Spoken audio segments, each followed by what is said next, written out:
تيست مايك تيست تشيك تيست تيست تيست. المشكلة معك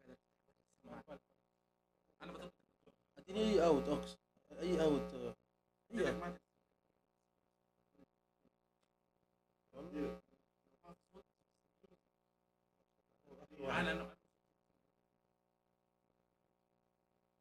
لا انا من البداية مش اديني بس اديني اي اوت ما قادر انا افتح اول تمام.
بسم الله الرحمن الرحيم، والصلاة والسلام على رسولنا الكريم وعلى آله وصحبه أجمعين. السلام عليكم ورحمة الله وبركاته. وبعد، معالي وزير التعليم نائب رئيس اللجنة الوطنية لليونسكو الأستاذ يوسف بن عبد الله البنيان، سعادة الدكتورة آمال بنت عبد الله الهزاع الأمين العام لمؤسسة الملك عبد العزيز ورجاله للموهبة والإبداع، سعادة الأستاذ عبد الله بن عبد اللطيف الفوزان مؤسس جائزة اليونسكو الفوزان للعلماء الشباب في مجالات العلوم والهندسة والتقنية، أعضاء وحدة العلوم باليونسكو، أصحاب السمو والمعالي والسعادة، متابعونا على البث المباشر على حسابات موهبة والقنوات التلفزيونية، ضيوفنا الأعزاء علماء المستقبل، نرحب بكم في يوم من الاحتفاء بالعلم والعلماء، يوم من أيام الموهبة والإبداع والابتكار، ونشكر لكم كريم حضوركم وتشريفكم لقاء عين على المستقبل، والذي تنظمه جائزة اليونسكو الفوزان الدولية بالشراكة مع مؤسسة الملك عبد العزيز ورجاله للموهبة والإبداع، والذي يجمع محكمي الجائزة بنخبة من العلماء الشباب. فأهلا بكم ومرحبا.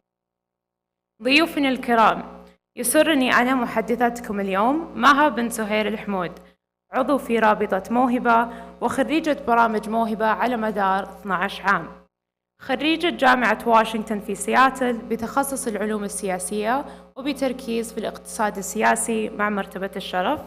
حاصلة على الزمالة من قبل مؤسسة كارنيجي للسلام الدولي ومبتعثة عن طريق موهبة. حالياً أعمل في قسم القانون في أرامكو السعودية. ضيوفنا الكرام، والآن مع القرآن الكريم. أعوذ بالله من الشيطان الرجيم. بسم الله الرحمن الرحيم. وآية لهم الليل نسلخ منه النهار فإذا هم مظلمون والشمس تجري لمستقر لها ذلك تقدير العزيز العليم والقمر قدرناه منازل حتى عاد كالعرجون القديم لا الشمس ينبغي لها أن تدرك القمر ولا الليل سابق النهار وكل في فلك يسبحون وآية لهم أنا حملنا ذريتهم في الفلك المشحون.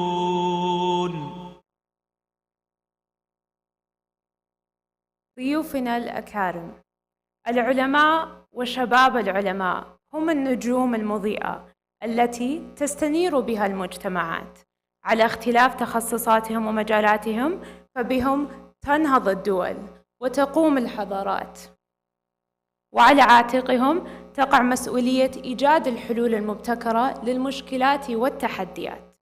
والعلماء هم من حملوا على عاتقهم أمانة العلم، فهم ورثة الأنبياء.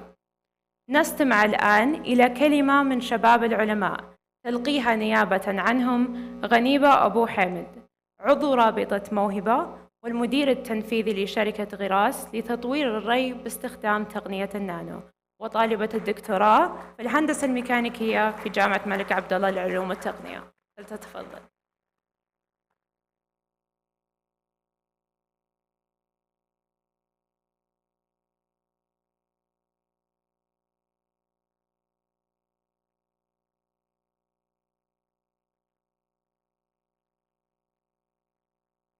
Bismillah ar-Rahman ar-Rahim. In the name of Allah, the most gracious and most merciful. Your Excellency, Minister of Education, Mr. Yusuf al-Binayan, Dr. Amal al-Hazza, Secretary General of Mohiba, Mr. Abdullah al-Fawzan, founder of UNESCO Al-Fawzan Prize for Young Scientists in STEM, and members of the UNESCO Science Division, Your Highnesses, Your Excellencies, future scientists and leaders. My name is Ghanima Abu Hamid. I'm a PhD student at King Abdullah University of Science and Technology and the CEO and co-founder of Ghiras Agriculture Company. When I was younger, I was very aware of climate problems we have around us. I started small at the home level, separating trash cans and printing flyers on my old HP printer. Do you remember those? The ones that print 2 papers, then run out of ink? Those ones. I used to post these flyers on my parents' bedroom door and the neighbor's house. When I was in middle school, my dad often asked me, "What do you want to do when you grow up?" And my answer was always, "I want to help." Then he would ask, "How?" And I would reply, "In whatever way I possibly can." Today, I'm doing research to develop biosensors that readily detects microRNAs associated with early cancer diagnosis in the matter of seconds. Also, I am supporting the Saudi Green Initiative goals by supplying water efficiently straight to the plant using cutting-edge technology so that we can plant 4 times the amount of trees with the same amount of water we currently have. I became an engineer and a physicist so I can help. And I imagine that I will never be able to fulfill that goal in one lifetime. But I dream that I will create the strong foundations for the next little helper to build on. The future is full of uncertainty. In fact, the only thing I'm certain of is we don't know what lays beyond the horizon. But being here today, in a room full of leaders, future shapers, minds who are constantly asking questions, I am hopeful. We can do it because not only are we aware of the complexities of the problems around us, but we are lucky to have the opportunities to come up with creative and practical solutions to these problems. However, we have to realize that it is a continuous, consistent, and collective effort. Look at the person next to you and get to know them well. They may hold your ticket to fulfill amazing sustainable goals. The world is changing in unfamiliar ways, both in scale and in speed. And it's up to you to take the first step in shaping the future that you and the future generations will live in. Finally, I turn to you, our leaders, for one humble request. On behalf of my peers and colleagues, here in this room and all around the world, please help us in every way you possibly can to achieve those goals. Thank you very much.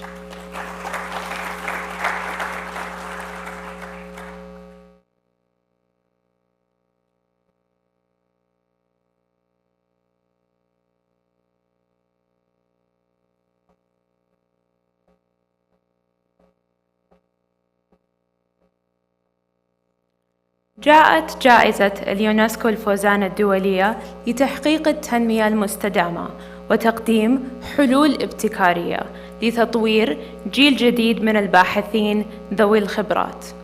جاءت لتصنع مستقبلاً جديداً يعزز الوعي العام وتشجع العلماء الشباب للمزيد من العطاء والإبداع، حتى أصبحت رغم عمرها القصير حافزاً يخلد العطاء العلمي.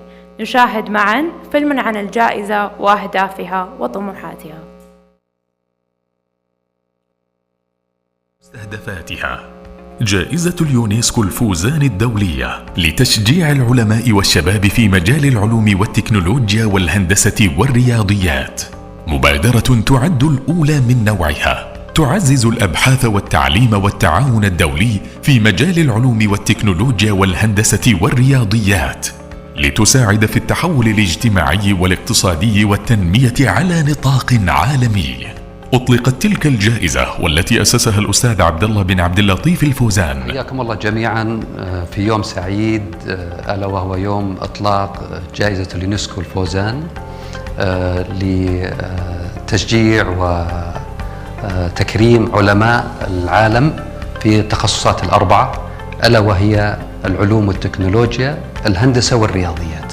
وكان استقبالها غير مسبوق. نعرب عن تهانينا الخالصة للمملكة العربية السعودية على استحداث هذه الجائزة، شاكرين وفد المملكة العربية السعودية الشقيقة على هذه الجهود البناءة. الاتحاد الروسي يعرب عن امتنانه للمملكة العربية السعودية على هذه المبادرة الطيبة التي تتوخى إنشاء هذه الجائزة، جائزة اليونسكو الفوزان الدولية، ونشكر المملكة العربية السعودية على هذه المبادرة الطيبة. أذربيجان تهنئ المملكة العربية السعودية على هذا الاقتراح. نهنئ المملكة العربية السعودية على إنشاء هذه الجائزة. ففي 19 من أكتوبر لعام 2021 وافق المجلس التنفيذي لليونسكو لأول مرة بالإجماع دون تصويت موافقا على تلك الجائزة، نظرا لكونها قادرة على تحقيق أهداف منظمة الأمم المتحدة للتربية والعلم والثقافة اليونسكو في مواصلة مسيرها نحو تحرير العقول العلمية الشابة المبدعة، وتمنح الدول كافة المتقدمة منها والنامية الفرصة لإعداد العدد اللازم من العلماء والباحثين الذين سيضمنون لها المشاركة في الاقتصاد والنهضة العلمية العالمية. ويتم منح الجائزة كل عامين ل5 فائزين من المناطق الجغرافية ال5 لليونسكو. تقدم المملكة العربية السعودية اليوم خدمة للعالم، وجائزة تتسع فيها الآفاق أمام العقول العلمية الشابة، معززة رؤيتها للنهضة ومتقدمة بأفكارها لتكون هي المنارة. جائزة اليونسكو الفوزان الدولية لتشجيع العلماء الشباب في مجال العلوم والتكنولوجيا والهندسة والرياضيات. نبني عالماً يتسع للجميع.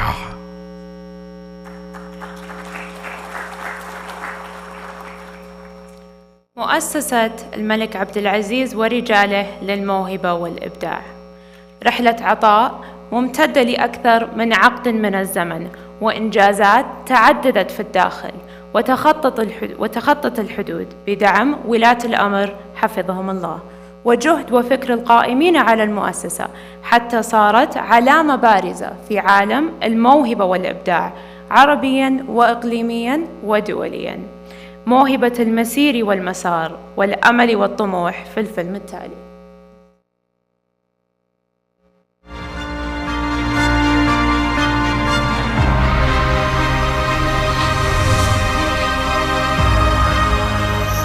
King Abdulaziz and his companions' foundation for giftedness and creativity, Mohiba, is a non-profit organization that aims to enable giftedness and creativity as they are main contributors to the advancement of humanity. For over 2 decades, Mohiba has been working on providing an inspirational environment for giftedness and creativity and promote the passion for science and knowledge in the development of future leaders. More than 161,000 identified students. More than 55,000 students attended enrichment programs. More than 1,500 students attending top U.S. universities. Our alumni are impacting the world through their passion for science and entrepreneurship.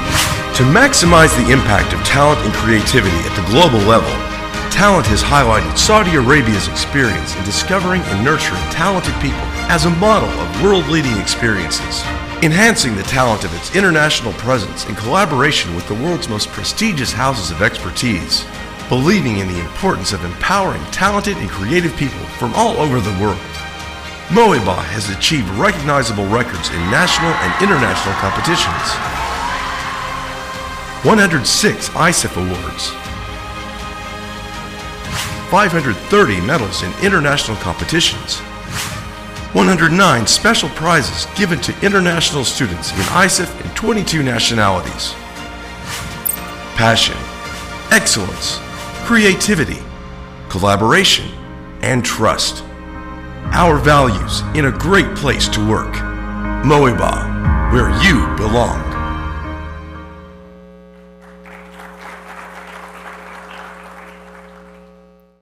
مؤسسة وطنية وإقليمية رائدة بإطلالة عالمية، نقبت على الموهوبين اكتشافاً ورعاية وتمكين، تعاونت مع مؤسسات الوطن الرائدة ومنها الفوزان لتشجيع شباب العلماء وتزويدهم بفرص بحث عالمية المستوى. كلمة مؤسسة موهبة يلقيها سعادة الدكتور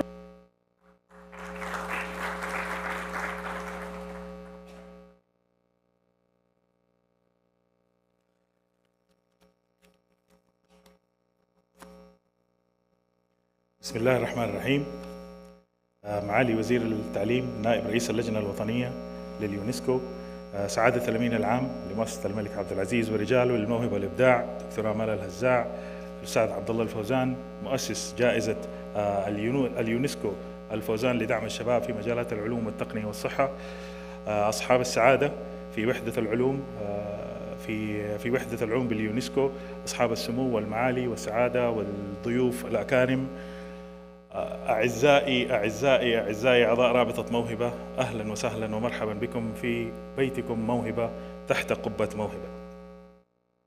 نسعى دائما في موهبة لتمكين الموهبة والإبداع كونهم الرافد الأساس لازدهار البشرية، وخلال هذا السعي نتعاون مع شركائنا من كل القطاعات المحلية والدولية لتوفير بيئة تعزز الشغف بالعلوم والمعرفة لدى شباب الوطن والإقليم والعالم، وننظم في ذلك الكثير من الفعاليات والأمور التي نسعى من خلالها لتمكين الشباب من إرضاء شغفهم في هذا المجال. ونحن اليوم في إحدى هذه الفعاليات التي ننظمها مع شركائنا في مؤسسة الفوزان في اليونسكو بحضور معالي وزير التعليم ودعمه الدائم والمستمر وحضور العدد كبير من الشركاء والعلماء.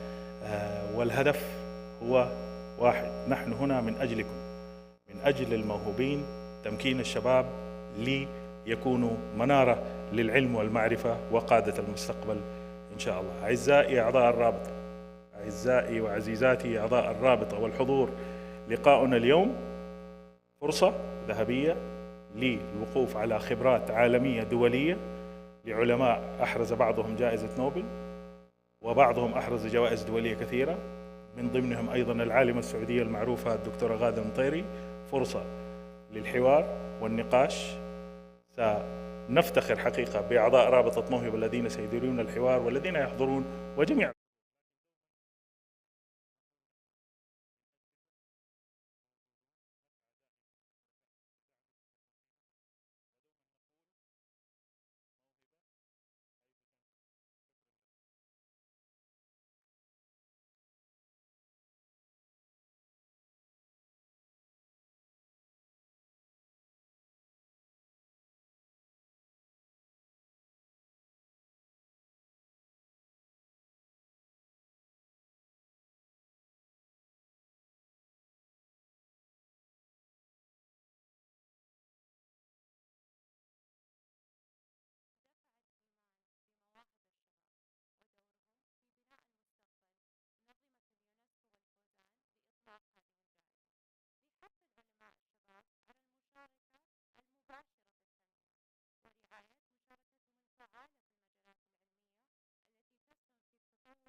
بسم الله الرحمن الرحيم، والحمد لله رب العالمين، والصلاة والسلام على النبي المرسل الأمين. معالي وزير التعليم، رئيس اللجنة الوطنية لليونسكو الأستاذ يوسف بن عبد الله البنيان، سعادة الأستاذ عبد الله بن عبد اللطيف الفوزان مؤسس الجائزة، سعادة الدكتورة آمال الهزاع الأمين العام لمؤسسة الملك عبد الله ورجاله للموهبة والإبداع، الزملاء من قطاع العلوم في اليونسكو ومحكمي الجائزة، أصحاب السمو المعالي والسعادة، أصحاب السعادة العلماء، السيدات والسادة، السلام عليكم ورحمة الله وبركاته. يقاس رقي العلم والأمم ونموها بدرجة اهتمامها بالعلم والمعرفة، وتزدهر المجتمعات بقدر استثمارها في الإنسان. والمملكة العربية السعودية من خلال رؤيتها 2030 تسابق الزمن وتختصر السنوات في سعيها لبناء الإنسان الذي هو محرك التنمية وصانع الحضارة. لقد كرست المملكة اهتمامها كي تكون شريكة مع العالم في تنمية البشرية، وأن يكون لها إسهامها في صناعة الإنسان أولاً من خلال اهتمامها بالتعليم، ووجهت جهودها لصناعة العلماء يساهمون في الحضارة الإنسانية في الحاضر والمستقبل. ولعل لقاؤنا اليوم بحضور قائد التعليم في المملكة وثلة من العلماء من مختلف الجامعات السعودية وفي بيت الموهبة يحفزنا جميعاً إلى استشراف المستقبل بعقول وقلوب منفتحة على المعرفة والعلوم. معالي وزير التعليم، الحضور الكرام، كم يسعدنا أن نلتقي في هذا المحفل العلمي في باكورة قطف الثمار لجائزة اليونسكو الفوزان الدولية، حيث يجتمع ثلة من كبار العلماء في شتى أصناف العلوم يقدمون عصارة تجاربهم التي دفعت بهم إلى ارتقاء درجات العلم.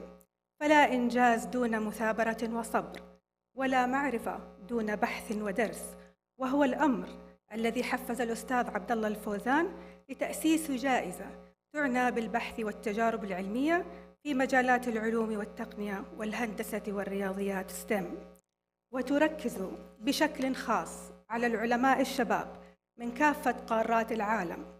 تكمن أهمية هذه الجائزة بجانب أنها تركز على مرافقة العلماء خلال تطورهم ونضجهم العلمي أنها تعمل على الوصول إلى أولئك الأقل حظاً في الظهور والبروز في مناطق العالم الأقل نمواً من خلال بناء مسارات دائمة ومتعددة للتواصل العلمي وتأسيس شبكة معرفية يلتقي فيها علماء العالم بمختلف توجهاتهم وأعمارهم.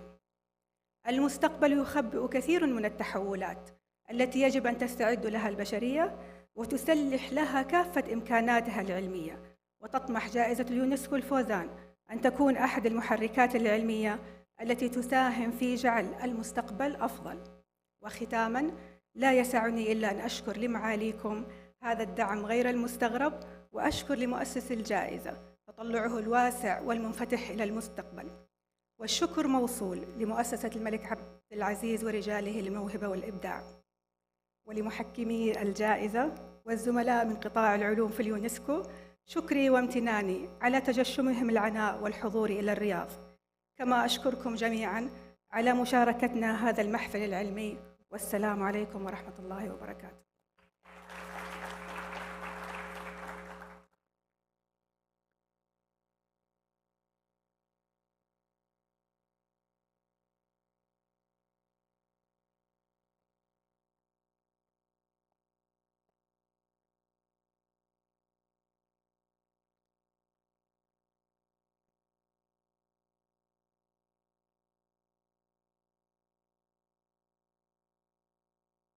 It gives us great pleasure to welcome you to a rich and lively panel discussion with our highly accomplished experts, the jurists and scientists of the UNESCO Al-Fawzan International Prize, and our driven and charismatic future scientists of Mohiba's Alumni Network.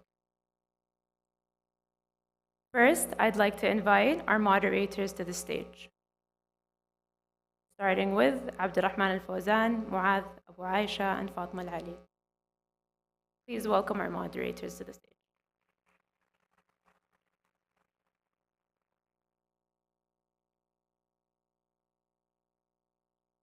Abdurrahman Al-Fawzan is a founding engineer at Nash Technologies, a software marketplace for same-day deliveries. Previously, Abdurrahman was a member of Facebook's infra engineering team for 5 years, working on applied machine learning and data analytics. Abdurrahman studied computer science and engineering at Massachusetts Institute of Technology and currently is a member of Riyadh's Chamber of Commerce, a consultant at Saudi Silicon Valley, and an advisor at Munshaat.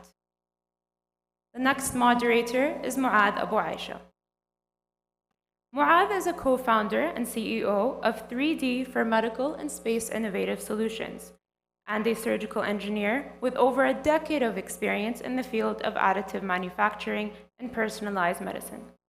His passion for innovation has led him to patent and publish several awards, and he has been recognized for his work in international venues and award ceremonies, including a 4th place award at Until ISEF and an Outstanding Project Award at Asia Cup.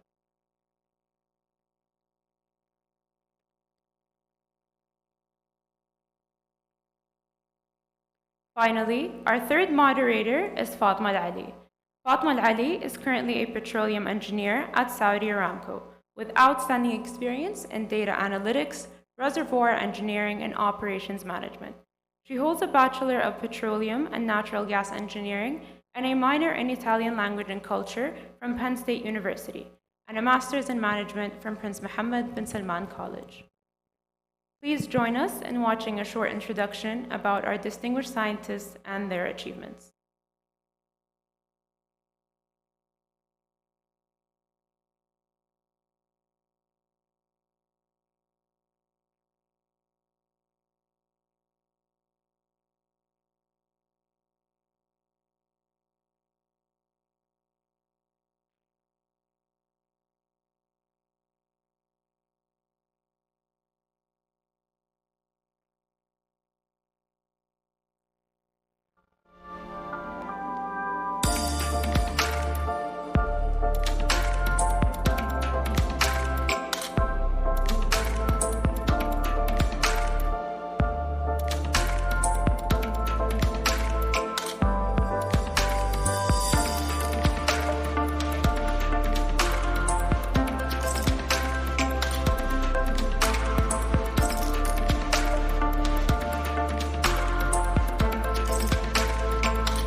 السلام عليكم السادة الحضور.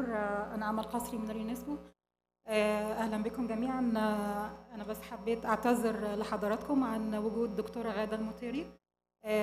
يعني حتى مساء أمس كانت المفروض أنها تشترك معنا، لكن يبدو أن في ظرف طارئ حصل وللأسف الشديد لن تستطيع المشاركة اليوم، لكن طبعا يسعدنا وجود بقية لجنة التحكيم وشكرا لكم.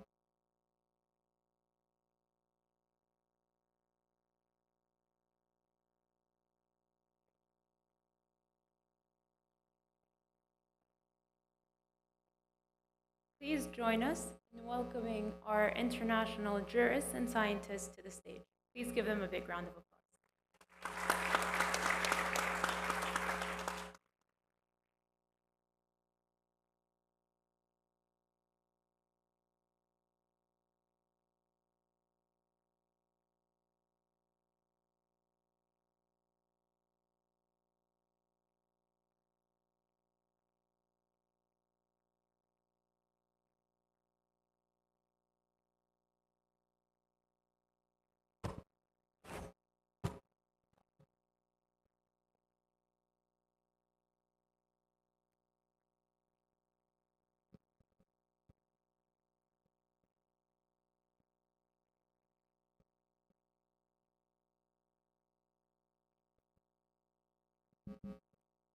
Hello everyone, good afternoon, and thanks for joining us for the enriching and inspiring session with our distinguished jurists.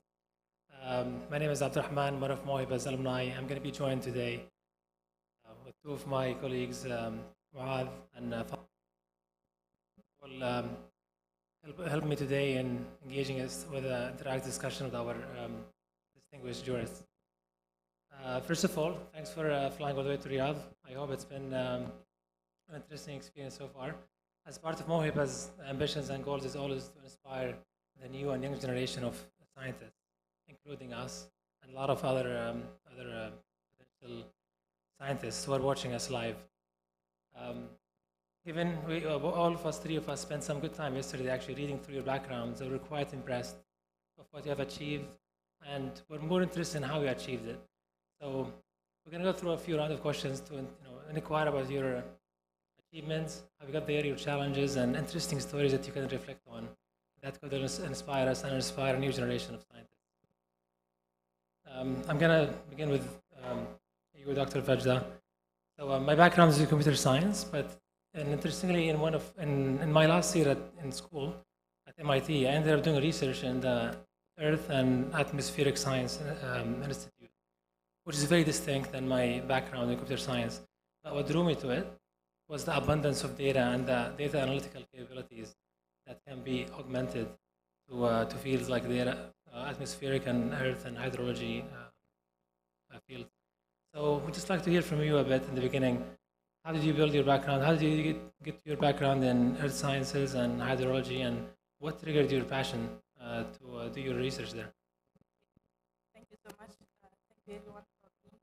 I'm very excited to be here. It's first time here actually, but not the first time here. So I am from Niger, West Africa. That's a francophone country that is in West Africa. And actually, if you look down in the rank of country, Niger is like the poorest, latest country in the world.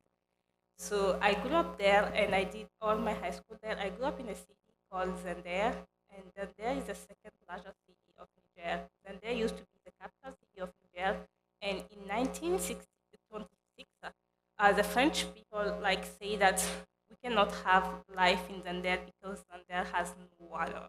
I think it's similar to Saudi Arabia, right? Water is critical for people to live, and it's critical for the capital city.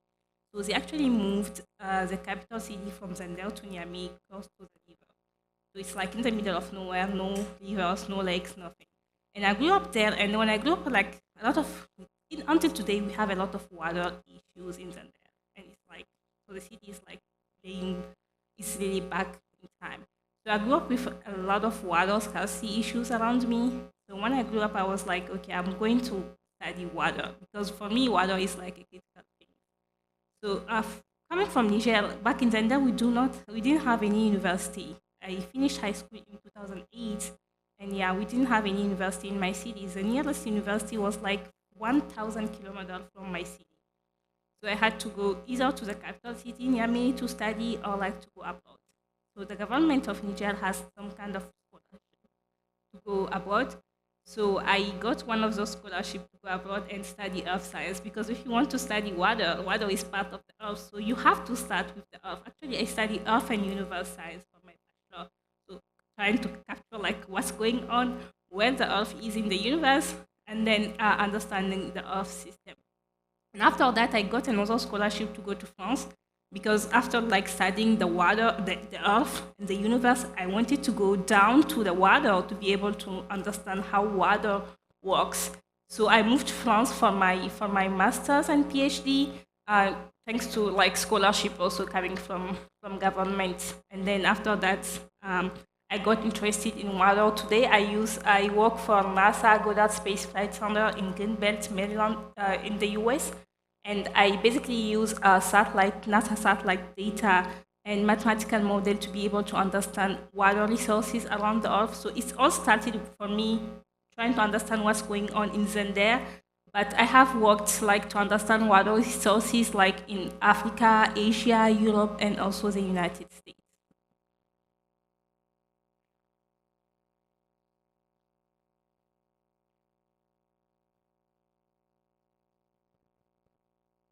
Hello, everyone. It's wonderful to be here today with our great joiners. It's absolutely a pleasure to be among you all. MashaAllah, Dr. Meina, very rich journey, MashaAllah. And I would like to direct the same question to Dr. Metta. So can you tell us about your background and how you became interested in structural biology? So we want to go back to the beginnings and your journey when you started.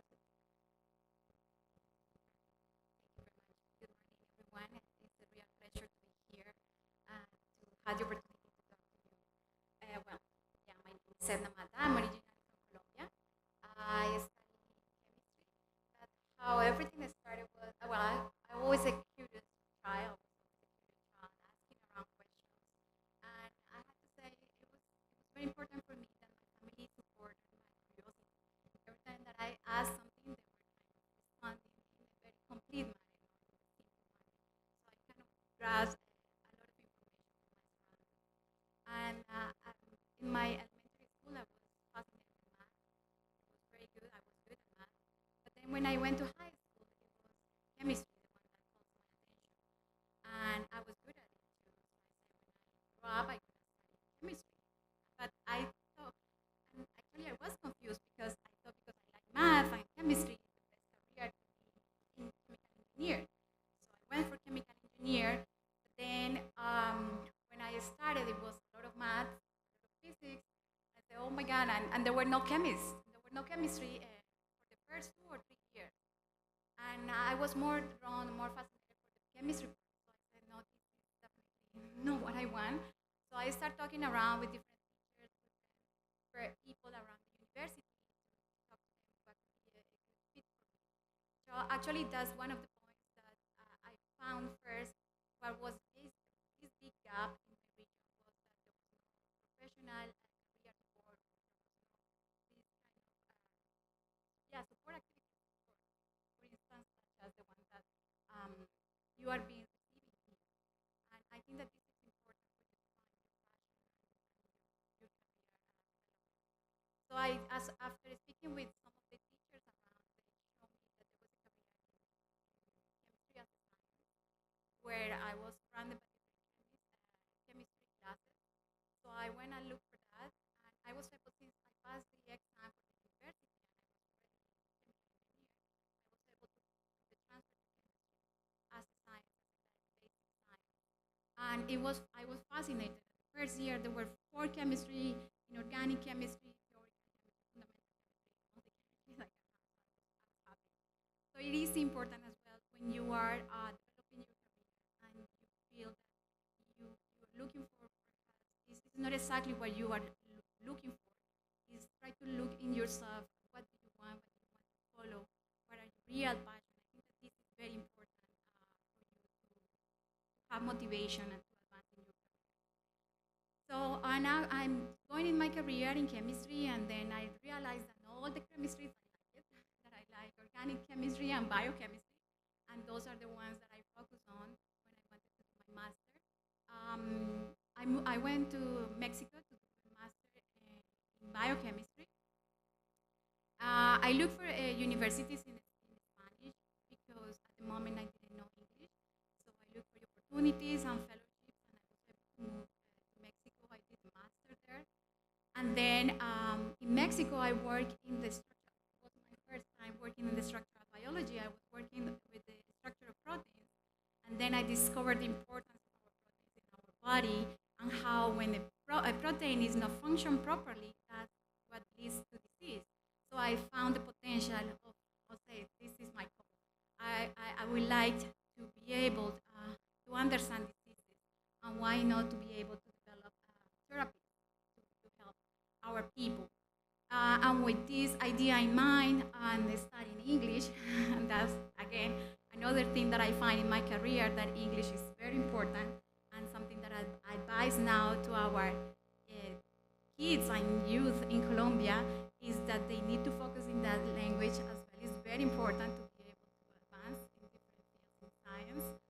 And okay, so I went to Canada and did my PhD in biochemistry in a career that was focused to develop small molecules that regulate different proteins, and by extension could be formed and work as therapeutic, as therapeutics in several diseases.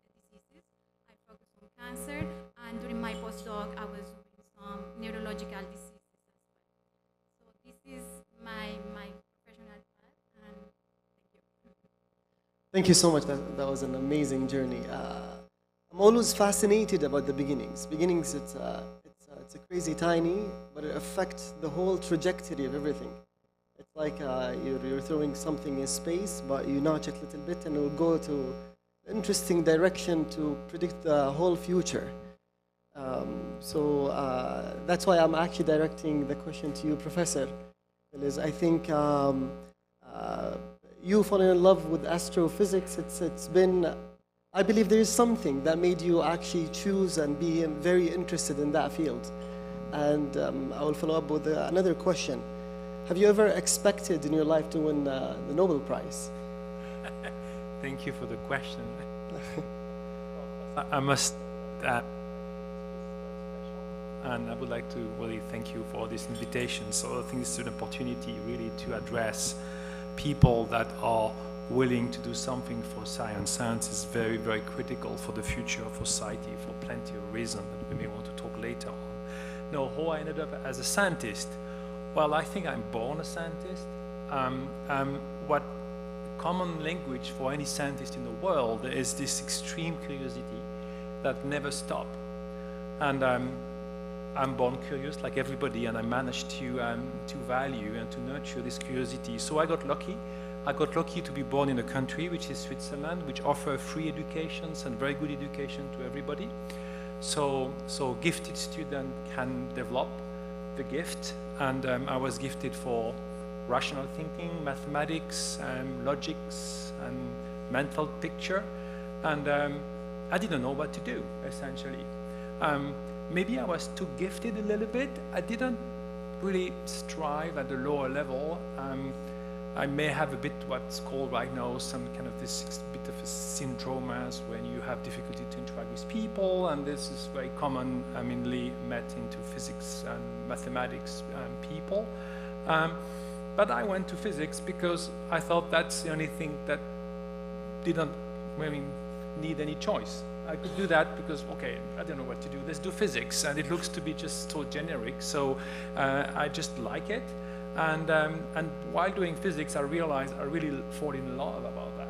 And that's something we may not really realize. Science, it's a story of passion. I mean, you're just passionate about what you're doing. It's an emotional connection you have, and this emotional connection is critical for all of us. I mean, this is what pushes us to do what we do, and I can tell you, science is not the easiest path in life.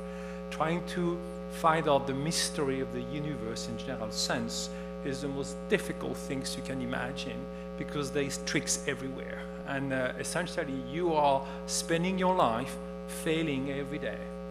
But if only have a little bit of success into what you're trying to explore, I mean, give you so much joy. So I went into physics, and why not astrophysics? Well, actually, you will laugh about that, but the reason why I picked astrophysics is at that time, in the 80s, the big core physics, what's called high energy physics. And Geneva, I was in Geneva, had the sun next to it, big center to do a high energy particle experiment.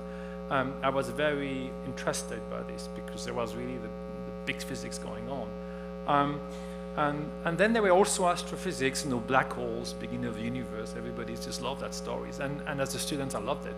And I did some experimental work at that time.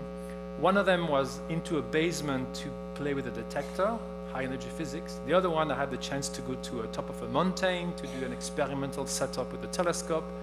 And I said to myself, I don't want to spend my life in the basement. I want to be outside in a mountain. So I picked astrophysics. But I could have done anything. And frankly, I could have done chemistry, biology. It doesn't make any difference. I think all this dividing line between science are very artificial. And we see that today is more and more. There is more and more connections being made between all these sciences. So you may start one way and go another way. It doesn't matter.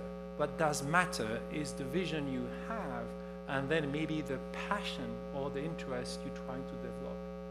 So I feel that I'm not completely done, and I know I have the greatest award you can imagine, but I still feel like a student because I'm learning every day. I'm amazed by your stories, but you already had the chance to get a bit of a chat. So it's great to be here with you. It's inspiring. Yeah, as you mentioned, we're always learning. I guess education stops, learning always continues. I'm very inspired by your stories, and you touched on a point on education learning. And actually, your stories in particular, Dr. Fajja and Edna, about studying in your home countries and then moving abroad for graduate school and going through overcoming some challenges in languages and funding and whatnot. And actually, this is something we both, a lot of Mohiba students and us, me personally, did share. Having did high school here, I think the three of us, the moderator here, did our high schools here and then did study abroad in the US mostly, which came with its own language, culture, even scientific challenges too.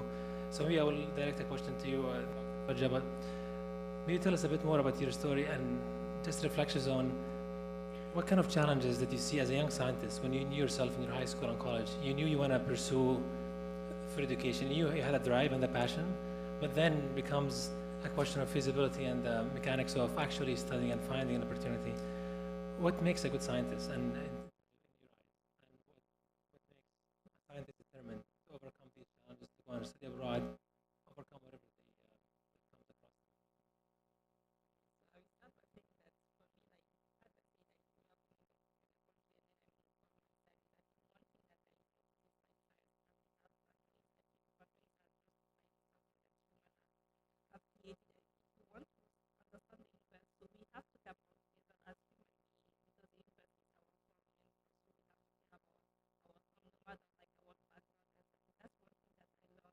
So it doesn't matter of like where you studied social, like where you studied is going to like from where you studied is going to change like your path, but like that's also the challenges that you are going to have if you are not from the right country. As I can say, like you are going to face a lot of challenges, and also if you don't speak the right language, because like I was speaking French all my life, like up until my PhD, actually French was my only language, so I started like learning that's some of the challenges that I can face is like sometimes when you are not from the right country and also don't look like the right people, you are going to face a lot of challenges. But I think one thing is like life is like it's full of challenges. That's what we face like every day. Everyone is struggling to find its own path. So just try to say that your challenge is like you might not look like other people. But that's who you are, and actually that's your power today. For me today, I look at myself, I'm like, okay, I'm African, Muslim African woman, but that's who I am, and that's my power. So how can I use my African background, my Muslim culture, to be able to understand the universe and to bring my part to it. So I think that for me, like scientists like you are curious, you want to understand the universe, you want to understand how things work, and you have your culture, you have your tradition, you have your background. So just bring that to the table and add this, because someone is studying, like if like just one country is like studying the science, they have just their own way of seeing the thing. Try to find your way and also bring your way of seeing things, and also try to collaborate with a lot of people. For me, like it's like I got to work with people like from Africa, US, and Europe, and so I think like it's just like trying to work with people from different backgrounds, understand how they think, how they understand the universe, and bring them together. Wonderful. Thank you, Dr. Fadli. And those are some quite challenges to overcome. It only takes a person with persistence and passionate about science to actually keep moving forward. And also, Dr. Adna, you mentioned that you had to learn English for you to keep learning and feel that passion about science. How do you keep yourself motivated? And you also, along your experience, you have mentored many students. How do you keep yourself motivated and inspire others as well to be motivated? I think when I went to Mexico,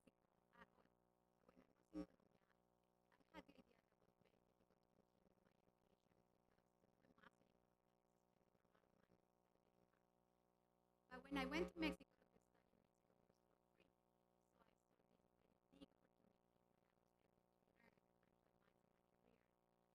and then I started that motivation. It was the first step to reaction and change for me, to see how education, how my scientific development could be the open doors for different things in my life, and for of course, for myself and my family. So when I saw the opportunity to do my PhD, to continue my education, but my English was my limitation, I said then if I have to learn English, I'm going to learn English. But I tried to learn English in Colombia and in Mexico, but it's hard when you don't practice every day. So that's why I moved to Canada. I couldn't start studying right away because of the language, but I started working. And everyone in the laboratory was speaking English but me. So I had to learn English. I mean, yes or yes. So that was a thing that I had in mind, that I have to do it. I'm going to be able to do it. And I present 5 times the English test, 5 times. So it was kind of hard every time. There were many times that I said, okay, I'm going to go back to Colombia, I'm going to study in another country that is Spanish. But at the same time, I spoke to different people, to different Colombian people from different countries that they didn't know English and they made it. And I say, they made it, I'm gonna make it too. So I try to keep, that was my motivation to keep going and to see that other people was able to do it. And I saw the importance of sharing experience in that moment. And I see the importance to have a network of communication with different people, different countries, diversity, different thinking. It was so beautiful to see and to listen different experiences for people that motivate me to say, if this person can do it, I can do it. And when I finished my PhD, oh my God, it was very good. It was the happiest day of my life to be able not only to got the English test, but to be able to defend the thesis in English. So that's to begin with the end of mind and have have a vision first to start with. Exactly. So you did your bachelor and master's in Colombia bachelor and the scientific terms were not in English at the time. Well, the scientific terms are very similar actually in English and in Spanish. So that's perhaps the only thing that I can understand in the laboratory, PCR or something. Wonderful. Like that. Well, getting into challenges, I think challenges is the best friend for all scientists, for all successful people. I guess. The year 1995, it's a golden year, I guess. It's actually happy days for the scientific community. You were part of big discovery. You led the big discovery of the first exoplanet outside the solar system in 1995, and I think this was a crazy achievement. It's something extraordinary. But how many failures have you done and the team? And when did you start in the research, the discovery in 1995? But when did you start digging and trying to see, okay, there's something out there we need to discover? It's there, not there, we can see it, we cannot see it. Well, there's a lot of questions here. Well, first, I think big discovery, you don't look for it, it falls on you. And we all doing we're just looking for things. And again, in nature is very difficult to see through, and most of the avenue we're just looking at doesn't lead to anything, but that's perfectly fine. It's complicated.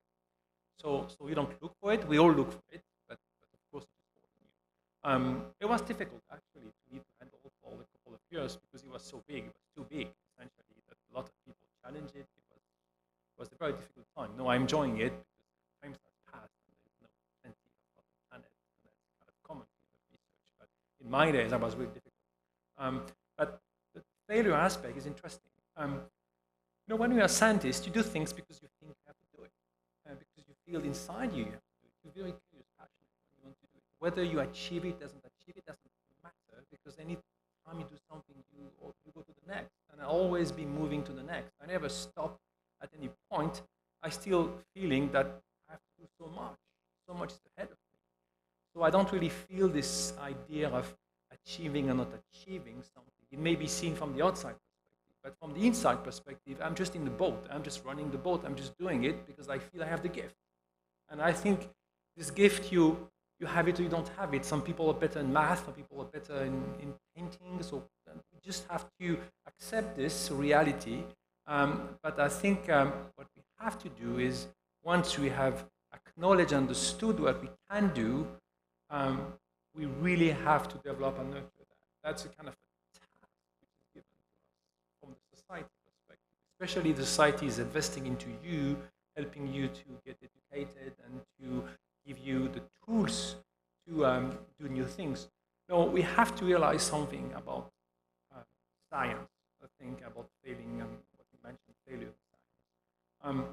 The society we're living in, anything we're using right now, from your microphone, cell phone, to the way we just drove here, is the result of the last 300 years of scientific exploration, whatever it is, anything you do. So we are built up on this knowledge we have established. I know some people that don't like it because they believe they are something else that drive the society, and actually no. It's the scientific knowledge that develops the society and makes the society what it is. Of course, we adjust, we tune it, we make rules, we adapt, but I think the knowledge is completely changing us in a way compared to where we were 10,000 years before. And failing is just part of the process. You're failing every day when you're doing something. You don't really be successful. So this idea of success and failure is not relevant for science. What matters is what is really behind that. What is the vision? I mean, in 10 or 20 years, what will be left for that? What is the meaning where we are? What are we doing where we are? Why are we alive? And I think as a scientist, I find my space in the society. I find what I can do, which may not be very practical in a way, rather than some people doing medical studies or producing food, and this is not my task in the society. I'm paving the future. It's what all scientists do. And we are preparing the future, whatever this future it is. It could be 100 years and 500 years, or just tomorrow, depending on what you're doing. But that's what we have to do. So failing is irrelevant, because there will be a limit of success anyway. That's fascinating. I will just follow up with one question. How do you overcome failure? For example, you've been working with millions of dollars on one particular matter, and you've been working on it with all resources that you got, but you reach a point that there's a heavy failure. Sometimes there is a heavy failure that you reach a block. Yeah. How do you overcome this? How do you jump from this? Well, that's part of my main task with my students and my mentoring activity is to train the future generation to address the failure. So my way to do that, the first one is, whatever happened, be honest. I think there is nothing to gain to hide things. I think you have to be honest, you have to be transparent, and to disclose the situation, what it is. No, whatever happened, you're responsible.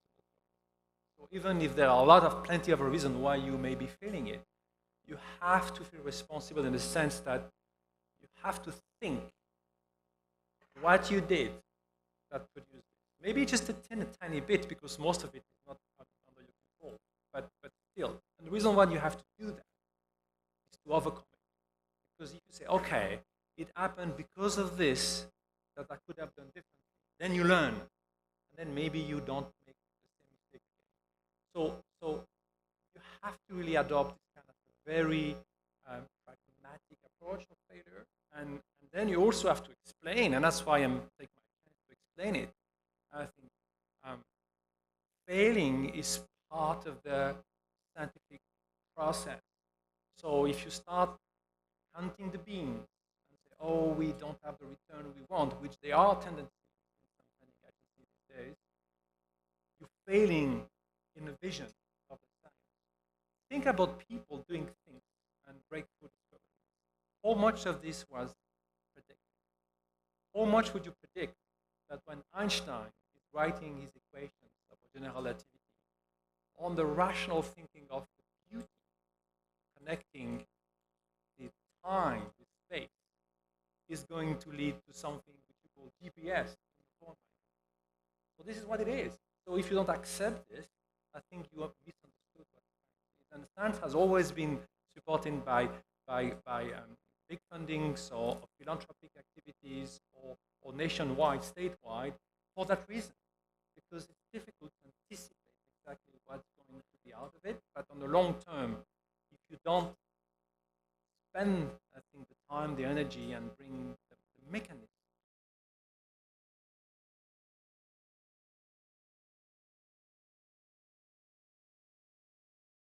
Oh, very inspiring.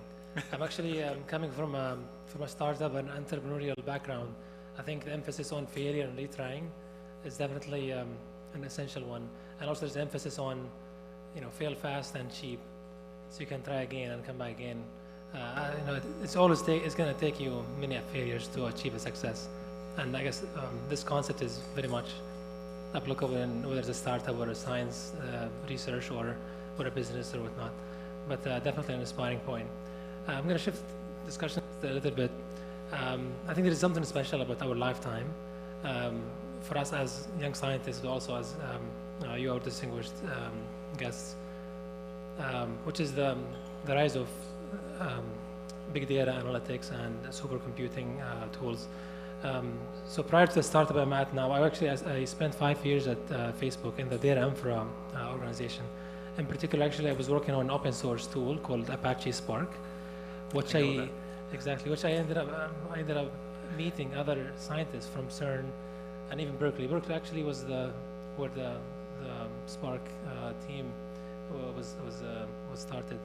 So I'm feeling this is a new field that's going to actually bring industry and scientific research and universities much closer. But also, the abundance of these tools is definitely going to unlock new potentials and opportunities that no one else before, not even like 30 years ago, had imagined. So we'd want, from you, we will start with you, Dr. Fajra.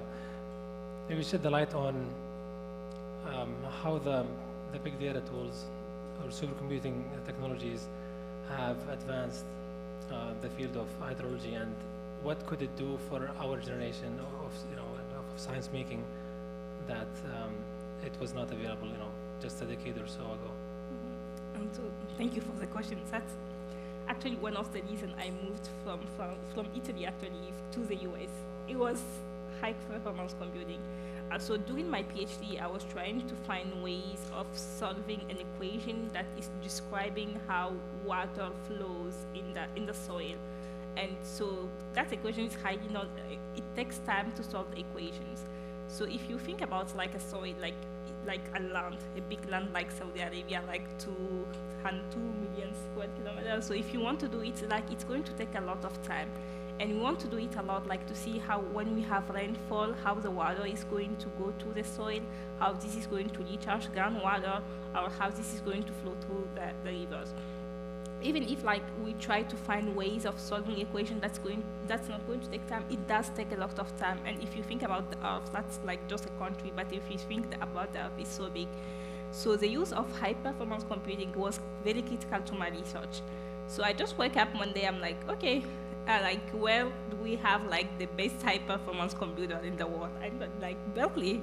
And Berkeley has that supercomputer, Corey, and I was like, okay, I'm going to go to Berkeley because I want to work on like this like kind of environment to be able to solve like big problem. And then I was like, okay, I just went to Berkeley. So today, just to give you, and still like we are trying to move because those are critical to be able to solve it. Because if you think about like a country like the size of Saudi Arabia that we have, if we are trying to simulate a day like of water, like when you have the water coming from precipitation and how this water is going to flow to the river, it might take like your computer, it might take like 3,000 of your computer, but we have to do it in high performance computing.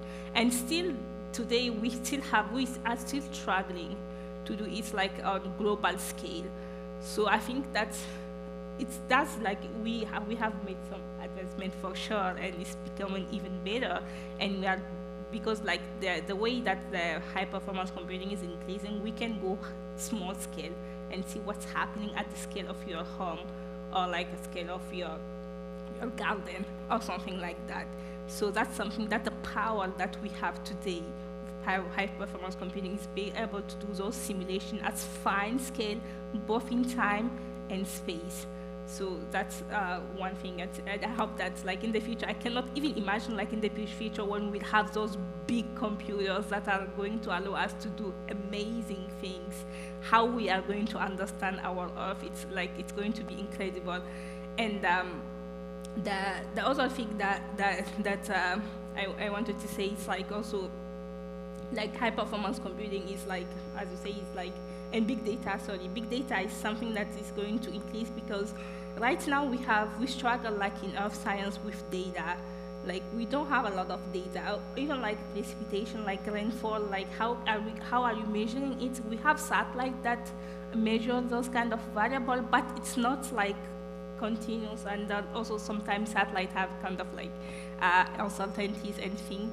But today, with like the way we are developing big data, like every citizen can be able to inform us about what's happening in his home. So we can bring everything together, and then we have the power to bring all this data together and to understand the Earth system. That's awesome. Actually, I will direct this question to you, Professor Tyler. I did, during my 5 years of contributing to this open source project, I did notice, from the early days, a lot of CERN scientists were actually making heavy use of these tools. And I guess they have a lot more data than any other field. Maybe you can just shed the light on how did this breakthrough or this tool help make science much more applicable today and more feasible? Well, I think I try to expand the question a bit on a generic term here. I think the technology has always been a key element in driving the science development. So in my case, in the 90s, when we developed this new machine that would detect the first planet, we used 3 technology breakthroughs at that time. One of them is a complete new way to design optical component. That was a complete revolution in the 90s. It's a bit technical to talk about it. The second one, we all know, that's about the optical fibers. We use optical fibers. They were already kind of used, but not in this kind of way we'd be using it in the 90s, so we used that. The third one was development of the 32-bit Spark computer machinery. That was really a big breakthrough for us. And putting this together in a very creative way, we created this new machine and detect the first planet. But we should not fool ourselves here. We should remember ourselves that this technology would never have existed without fundamental sciences. And without some crazy scientists in a lab called Bell Labs in the 50s developing this very strange component that we called a very simple chip at the time, demonstrating you can do that in a computer. So what we're seeing right now is development of this new technology, and this is possible because some people are making breakthrough in knowledge, and this breakthrough is unpredictable. And there's a common joke amongst physicists when we have to get the question as usual, why should we fund your work? What are you useful in the society? And I keep telling them, well, that's a good question. So if you want to go to the moon, you can develop the steam engine the way you want. You will never fly to the moon. You need a new kind of technology to do that. So this AI, all this is the outcome of many different new technology bringing together, and computer also mathematics, and don't underlook mathematics. And mathematics is playing a very critical, important piece of information, especially the crypto and all this cryptology element. Now, we have to face also something. What you're talking about is the past, because the future is being developed right now in the lab. It's not what market. And when people ask me what is the next step, I go to the scientist, and they're talking about a complete new kind of computer, which are not just 110 times more powerful, billion times more computer. The quantum computer revolution is going to completely change and be a really serious challenge, by the way, for the society, because all your crypto codes for the banking, in 1 second, that's done. So you see, this is something which is scary in a way, because anything we have this breakthrough, it has a major impact on the society. So we are about to see way more about the computing revolution. So what you may see right now is nothing compared to what is going to come. So investing into future, investing into new technology, investing into quantum computing in a very, very basic element here. And we've seen the Nobel Prize for one of the tests of the quantum world being awarded this year. It's for good reason, because it has been acknowledged how fast and how fundamental this, what called the quantum revolution, is going to completely change the society. So brace yourself for what comes next, and don't sit on AI only. And AI is already the past. Continuing on this conversation, today we live in a fast evolving world, and we have more resources than ever, like the super powerful computers and all of that. But we also have more distractions than ever. How do you deal with that, especially that being in STEM fields requires a lot of focus? How do you deal with the distractions? How do you find the balance? Maybe this is a question to all of our Who wants to start? Should I start? Oh, okay. Well, I mean, look, there is something which is beautiful in science, and we see it today. I mean, I can travel the world, and it's easy these days to take a plane, and you talk to people, we're talking the same language. So I talk the same language with you, and you have a different culture, you have different language. I go to Japan, it's exactly the same. I go to China, I go to South America, I go anywhere in the world, we talk the same language. So we are in a global kind of society of knowledge right now, and the motivation is everywhere. I mean, it's so much fun. Everybody is interested about what we're doing. We're doing it differently, but everybody is interested. So this interaction, this dialogue that always existed, in the story of humankind, has just developed tremendously with amazing tool right now. We can communicate, we can record, we can broadcast these conversations to a lot of people around, and I think the motivation is not a concern. I think it's a gift, all what we have, and I don't think it's a distractions. You may get distracted because if you want to be distracted, but if you're really passionate and interested and understand why you're doing what you're doing, there is no distraction at all. There's just plenty of opportunities. Yeah, absolutely. How about you? Yes, no, I cannot agree more that there are different things now, the different eras now, internet, social media, different things now that are surrounding. But if we choose what we are interested in, what we want to learn, we can take the best from every different things and to focus on our learning. For instance, there are so many things that I learn, opportunities, programs, through these, through internet, through social media places. And I think that that's the important thing, to learn how we are evolving, how science, how technology, how different things are evolving, learn the best from them to be able to incorporate in our lives, personal lives and careers, and grow from them.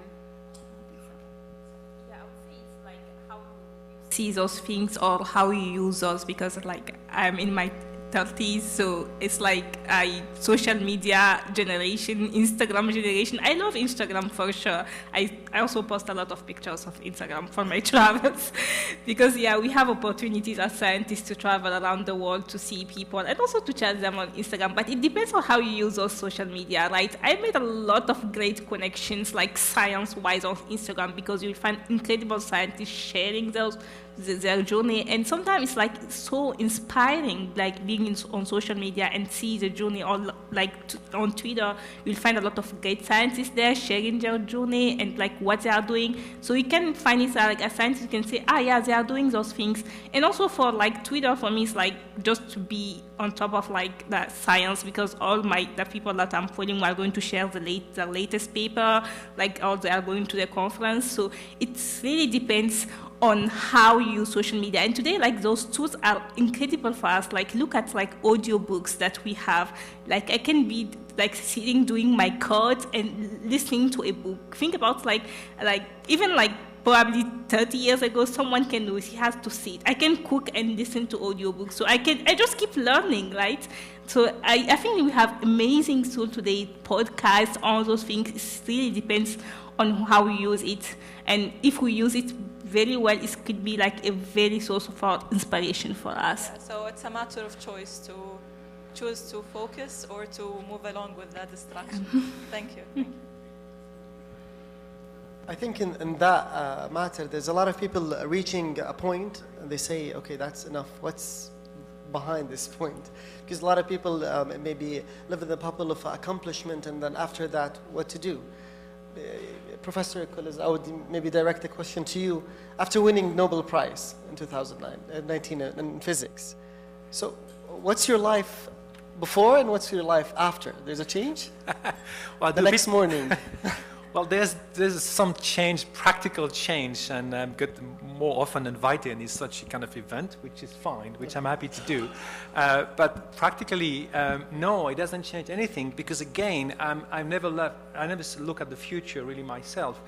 I woke up in the morning and I feel like a student that's going to learn something today, and it's learning it because somebody did something amazing somewhere in the world and I got reading it, because one of my students of collaborators, and they had an idea which is amazing. I said, wow, let's just work on that. Or one of my colleagues, is doing something that I never thought about it, and somebody has a better idea than me, which is most often the case actually when you really look at what's going on in the world. So this is really the idea. We're part of a community.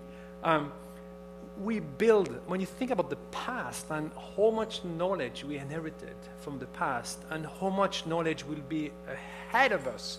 So I think for me, my main motivation right now, in the kind of age when I am, when I'm down the cliff in terms of power of working, and I could work like crazy when I was younger. Now I need to sleep a bit more, and I just can't continue working like ever, like I used to do.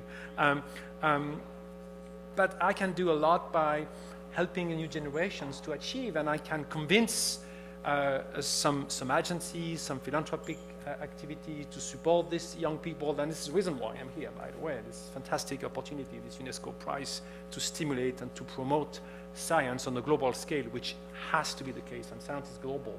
So now the motivation is still the way it is, and there's even this frustration element that, okay, I have so much I would like to do, but I just can't do it anymore. So I just have to adapt and to accept that motivation is never a concern, never for me. That's amazing. I think I think this is a question. It's very hard to articulate. I'm trying to see. After a while, I think doing science or research, I think you find out there is certain habits.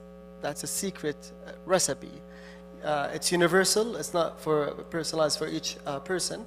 I would like to hear from you. What's the secret recipe? What's the things that if you do it repeatedly and you have it in your mind every single day as a scientist, you'll reach that success? You know, I always get, oh, what is the advice? What is the advice you're giving? And I don't really have good advice because everybody is different. But there is one advice I think that every scientist I think would agree on. Whatever people are telling you, doesn't matter. Do what you think you have to do. Just do really follow your own way. And that's what I did, actually. I always did what I had to do in your context. So, of course, you have to include your family. You may have to include some other element, like language element at some point. That's fine. But do what you really think you have to do. Don't listen too much advice what has to be done. So just go. And that would be my only advice. Just don't listen too much other. For me, is what I think is every day try to read a little bit of something different from your field, from your routinely day. Try to learn something in the world, or there is big problems, or science, or different, even parenting. And that's something that I try to tell my kids too, is like, reading is very important. It's like, you are connected to different places, to different things, and you learn so many things just by reading. So I think that that's one of the things and advice that I like to give is every time try to learn something, try to read something different, try to open your mind to different things. And that's something as well that I try to share in the foundation. I have a foundation in Colombia that is called STEM Sin Fronteras. And I see how important from the small age, from young kids, I try to motivate them to read, to learn, to be able to just not go by to the day. Just if you have questions, go, and if you don't get the answer, just try to go in the books, go into people, try to get the answer to something new. I think that's something that keeps you moving and learning every day. Great, amazing. But I think for me it's like just widen your opportunities. Just go around the world and see the world, and you will learn so much, and be persistent in your quest of understanding the world, because understanding the world will humble you and will make you patient, and that's what you need to be a scientist. I think you have to be humble and you have to be patient. No, very inspiring indeed. Thanks for the insightful advice each one of you gave. As we'll go through one round of questions before we open it to the audience. But we'll go back to, we'll start with you, Dr. Fajra. I mean, it's ingrained within each one of us to seek recognition and feel like an inspiring figure to others. It's one of life's most fulfilling feelings. Maybe you can tell us a bit more about how did you feel with being included in the Forbes 30 and also being listed as one of the 100 most influential Africans. How did it feel to you personally, and how did it affect your motivation? But also, how did it feel to hear, from others, friends, or people back home, seeing you being an influential figure in STEM fields? I think that's what I say. Science humbles you. So whatever people say about you, it doesn't reach you at some point. Of course, those are recognition that you are going to have, but then, as professor said, that you are still a student just trying to learn, and I'm still an early career scientist, so I just focus on my mission and say that's what I want to achieve. So someone said to me when you are running a marathon, people will be clapping and applauding you. It's either you stop, listen to them, or keep running. If you stop to listen to them, you would never reach the end of your marathon. So think just about that you are running in life. People will just be saying to you, hey, you are doing great. I mean, still you can listen to them, but never stop to listen to them. So yeah, and also sometimes I'm proud because for my country, especially because as I said, I came from Niger, and it's the poorest country. We don't have scientists there. Actually, I'm one of the few scientists few women with PhD from my country, and few scientists that work in the United States. So when I got the job at NASA, actually the president of Niger called me to congratulate me. And whenever I go back home, people are still they are impressed. And those are today. I think that it's my strength because all people from Niger, they really encourage me. I just met the Minister of Mines of Niger this morning at the hotel. I just went to say hi, and this is me, Fajmena, and she recognized me and she hugged me.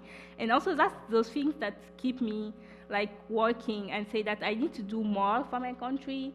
And we don't have to stop there. For sure, like now we have Nigerian scientists that are working and like in this like world-class institution, but we just like, it's just the beginning, right? We have to do a lot of things to get like to the rank of other countries. Amazing.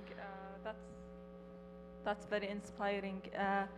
Now I want to shift the conversation a little bit, and increasingly there has been a strong focus on diversity and inclusion.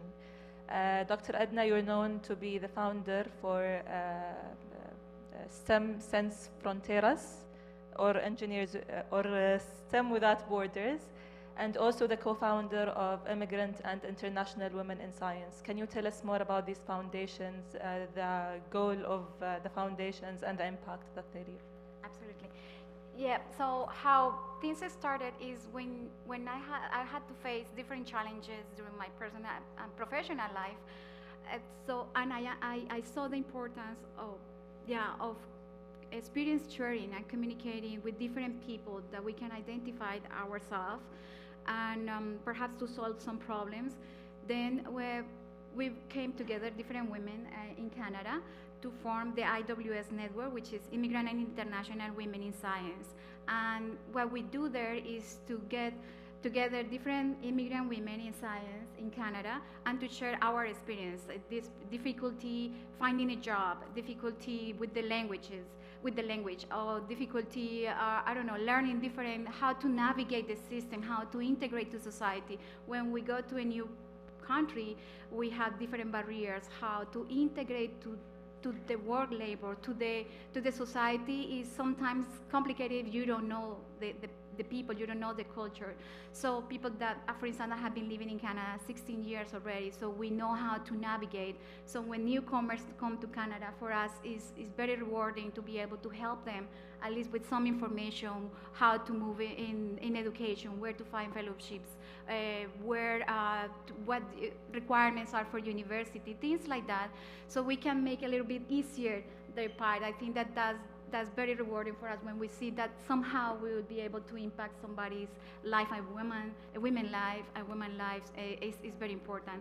And as well, with the foundation in Colombia, STEM Sin Fronteras, we, as I mentioned, when I was growing, I saw that we didn't have so much information regarding what careers to study. I didn't even know, for instance, when I was in elementary school or even in high school, that mathematics is going to be the fundamental of different careers. And I think that it's very important to focus education from early age. And I think that what you are doing here is fantastic to nurture people's education, to nurture people's potential in different STEM fields. I think that is important because you grow almost like with a goal in mind, with I have these skills that I can go that direction. So again, we're going to have different faith, we're going to have different barriers to face, but at least we have a goal to go for it.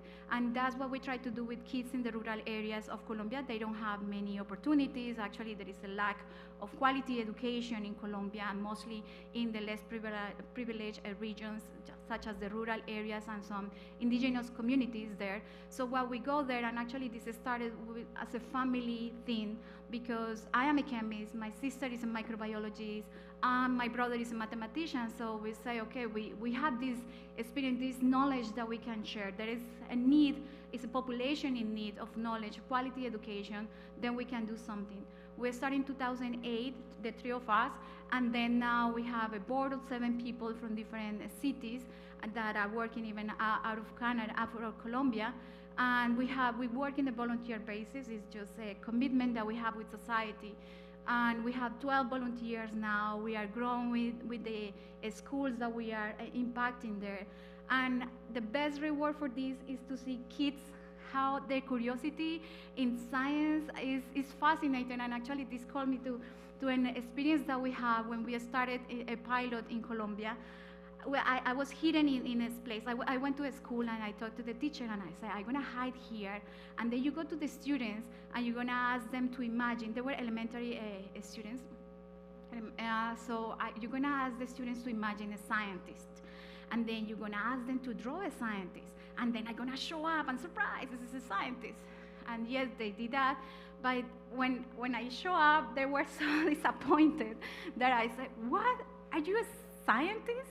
Where is your lab coat? But you're a woman." I was like, they were drawing a man in a lab coat with glasses, and that was the idea that they have of scientists.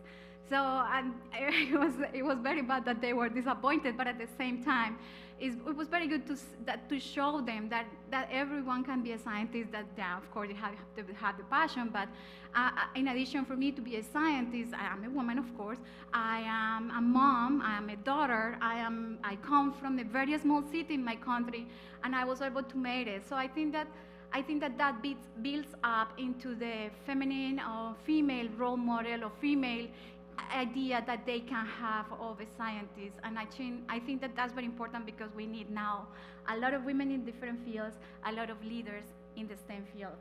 Wonderful. I'm sure that you are a role model for many. And I'm sure that all of these efforts leave a lasting impact in people's lives. Maybe Dr. Fajoui, if you would like to share a similar experience for being a woman in STEM field, any stories or experiences? Yeah, I would say like when I started doing my PhD, I was the only woman. Like I did my PhD in France, where even in France, I was the only one, without only woman.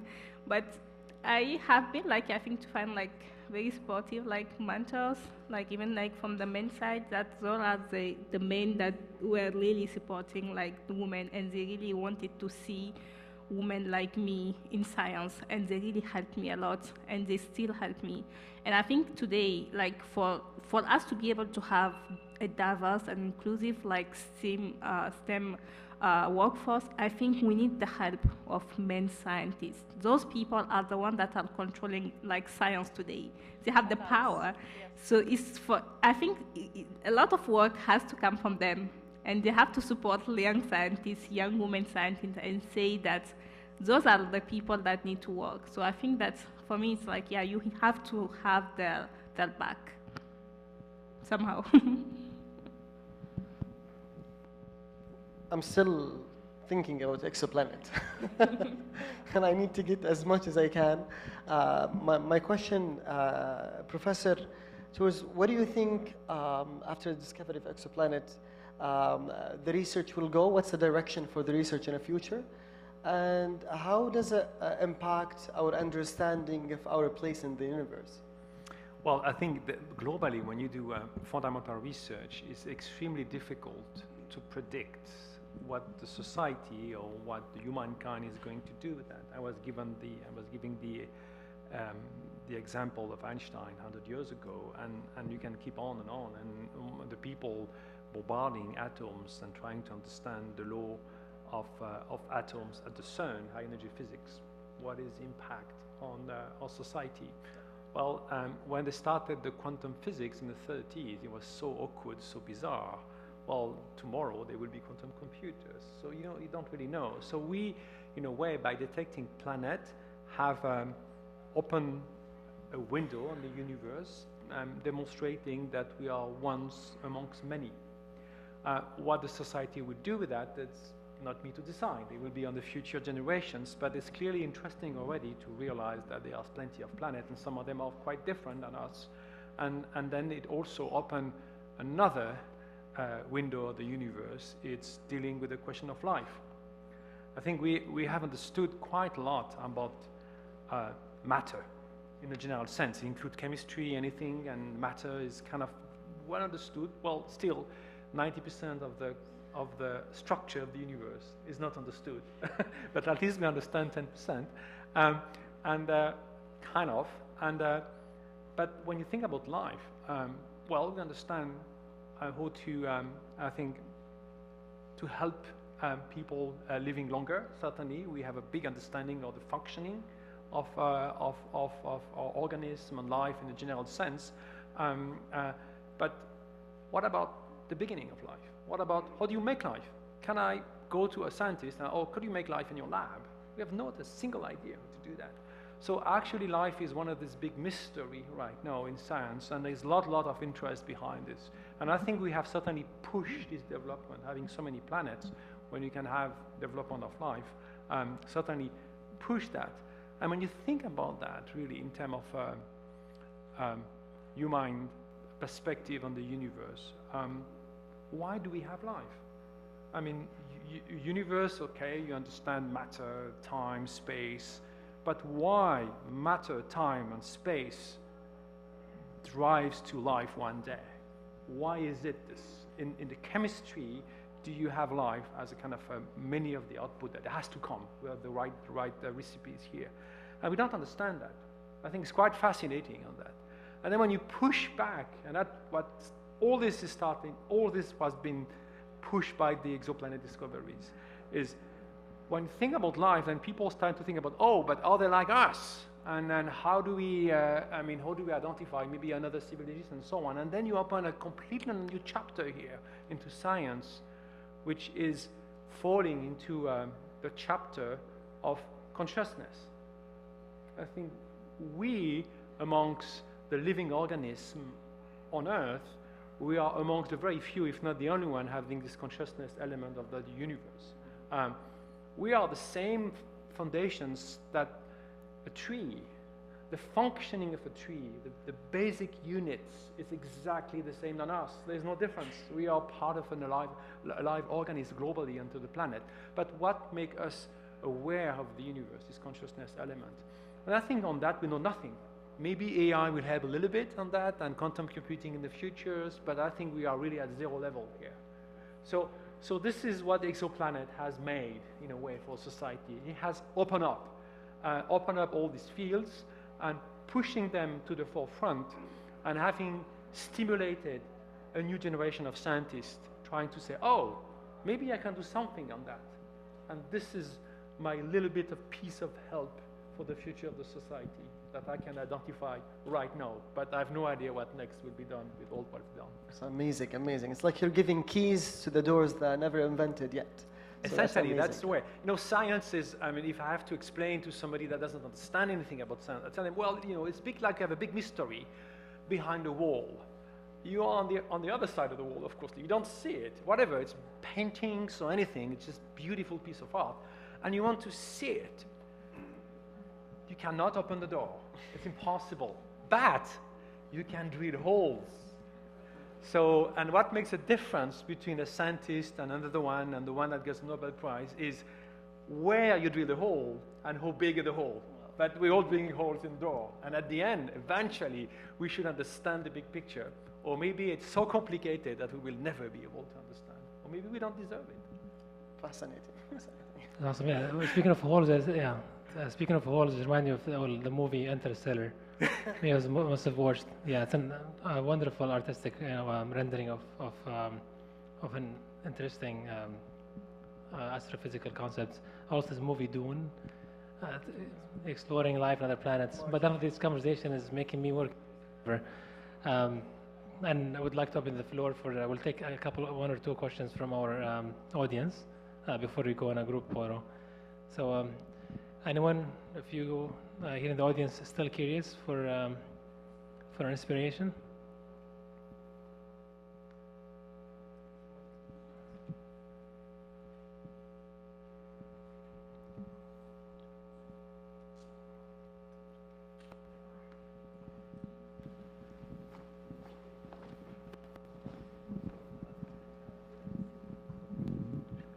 Yes, I'll raise a question.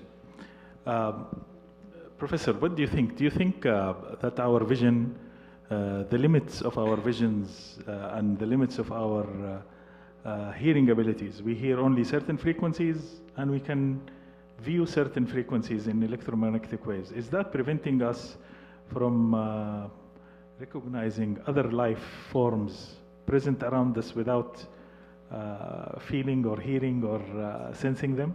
Yeah, well, thank you for the question. So I think we already passed that a long time ago because our species has very few elements we can use to see, to sense, to smell, to feel.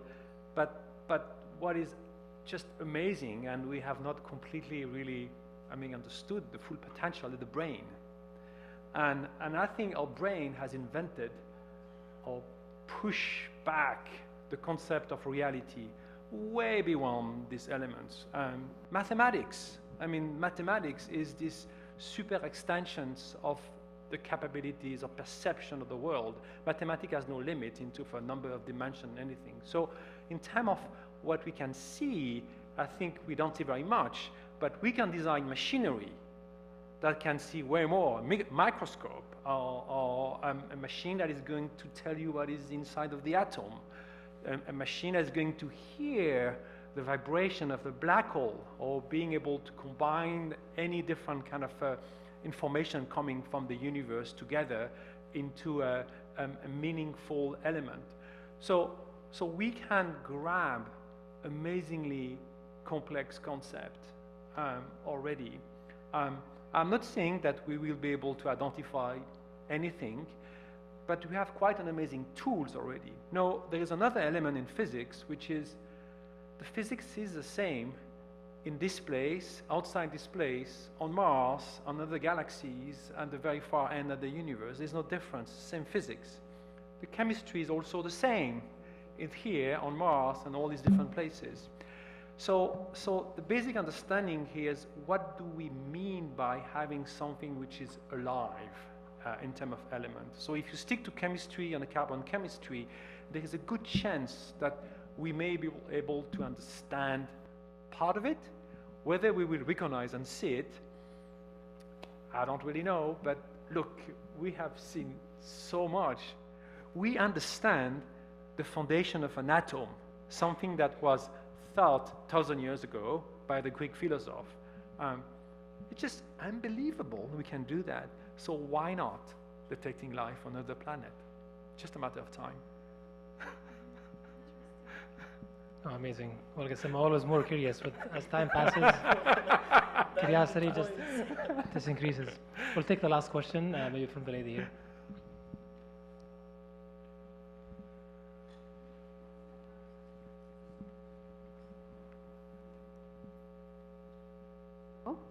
Yeah.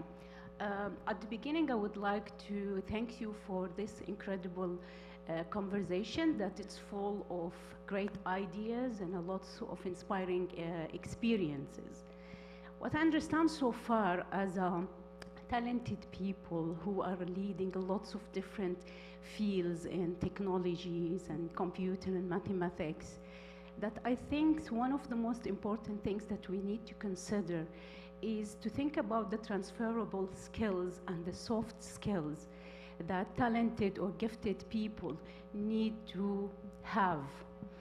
And in order, I think, to do that, as we usually do in education system, we are always trying to bridge the gap between education outcomes and the market needs or requirements. And I think one of the things that we need to consider with gifted, talented people, that they have a talented, they are good in what they are doing, they have a skills, but still at the same time, they need to build knowledge and experience. And in order to do that, we need to increase the focus on the soft skills and give them the chance to mingle more in the society and the community by, embedded their experience and give them the chance to have, participate in different bodies or organization, either public or private. And I wonder, how can we do that? How can we transfer that to be a practical actions, not just for talented people, because this experience, we could take it and improve the normal student or normal people to be talented later on. Thank you. I can take maybe part of it, maybe there will be other element, but one element which is critical, I think, for the successful of science, and you looked at about the very successful countries about science, what makes them successful? I mean, US was mentioned, like it's bringing a lot of you into US, a lot of you entered. Why is it so successful? Because the US understood something that not every country has yet understood, that is science is global in both directions. It means you cannot rely on the insider element. You have to rely on the continuous inside, outside, out of the mechanism of the science, which means people have to come to the country from outside. They have to settle. Some people, they just visit and they come back. Some people have to leave and go somewhere else. So it's a global networking element, this soft skill element you mentioned. So how do you develop this soft skill? You expose yourself to visitors. You go abroad, but you also expose yourself to visitors. So in a way, one of the challenges possibly for Saudi Arabia will be to develop further the development of science, is to bring more outsider into the country, to bring this kind of soft skill and networking element. Because the idea, they are universal. It doesn't depend on the gender, of your language, of the education of the country. I mean, they come where they come. And I think we have globally, and UNESCO has a big challenge, for example, for mathematics. I think mathematics is a global challenge here, because how come we have so little gifted mathematics people arising from Africa, the continent? I mean, it should not happen. And I think it means that we're missing a lot of these gifted people, because it's a gift. Only a few people get this gift to be extraordinary in mathematics and end up with a field medal. So I think science is really the capability to get this global element. On the top of that, it's a fantastic vehicle for diplomatic element. The science has always been a fantastic diplomacy vehicle because it enables people to talk. I mean, whatever is a possible conflict between the different countries, because science is global and there is maybe a disagreement on a scientific element and experience, but it is related to a very specific element. So I think this is the trick, I think, to me, is to expose ourselves globally, everybody, to this. It means also some country may do some specific effort, I'm talking for a European country right now, to have more people coming, I mean, in Europe, and visa access. The UK has a big challenge right now. It's complicated for foreign students to come in UK. I think the visa for students, for early career scientists, has to be simplified in a way they can travel and do what they need to do, where they want to do, in which lab they want to go. And I think this is one way to do it, I think. But that's a long program. It will take a long time to do that. But every country can do a bit, and together maybe we will reach this idealistic world where science becomes global on the planet. Thank you. We will hear some your thoughts and then final closing remarks. I could not agree more. I think that the COVID-19 pandemic shows us that when we get together, we combine different fields of expertise.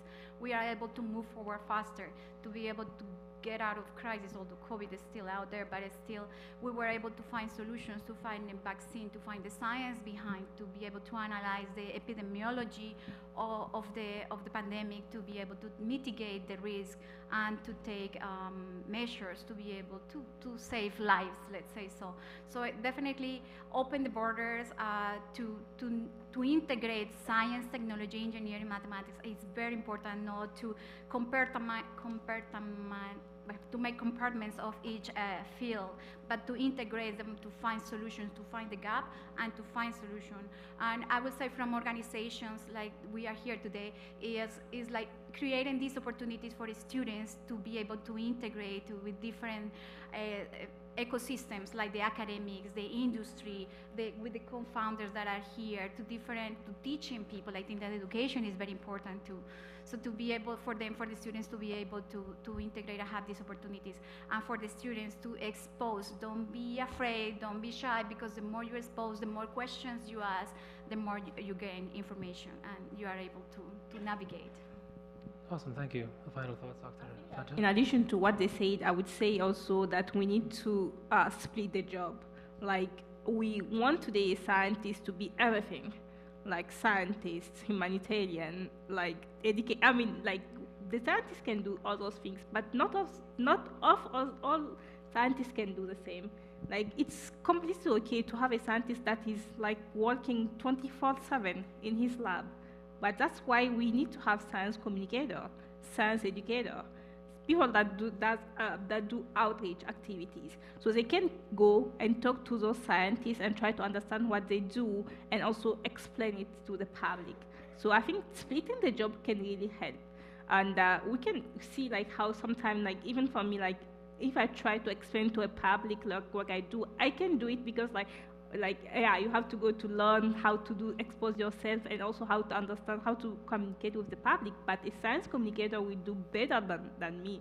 and it's going to be incredible. So, and also like science journalism. So we have to split the job and try to see that, hey, that science is like, it's not like science just one thing, but it's like many parts of it. Well, thank you so much for all of your elaborate answers. I'm sure this resonates well with Mohiba's mission too, also in terms of discovering, finding gifted students, training them and rewarding them so they can inspire another generation of young scientists here in Saudi and abroad. Join me to a round of applause to thank our distinguished scientists for their time.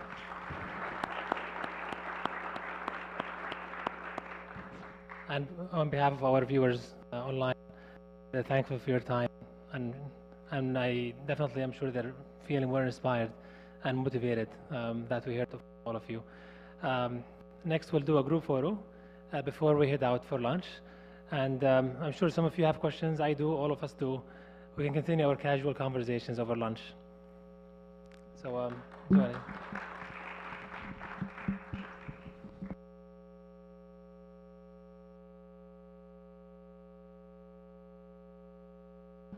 We'll do a group photo. So we'll stand here and we'll... Is it here, the group photo? Yeah, the people will come. I think... You have to stay here? Yeah, you'll stay here. Okay.